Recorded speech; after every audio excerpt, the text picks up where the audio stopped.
Добрый день, дорогие друзья! Сегодня 12 июня 2013 года.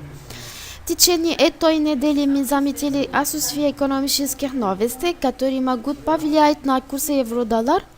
Поэтому на этой неделе рассматривается как неделю восстановиться к евро.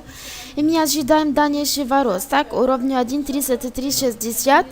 А если цена пробивает этот уровень, следующей целью будет к 1.3420, к уровню скользящей средине 500. Однако мы видим на этот митинг только на постоянной краткосрочной торговле. Любой выздоровление курса евро-доллар будет представлять хорошие возможности для продажи. И мы по-прежнему ожидаем, что цена отступит к 1.32 и 1.3170. Вот все я хотела сказать на сегодня. Для подробной информации, пожалуйста, смотрите наш сайт mbcfx.com. Желаем вам прибыльных торгов на рынке Форекс. Огромное спасибо за внимание и до свидания.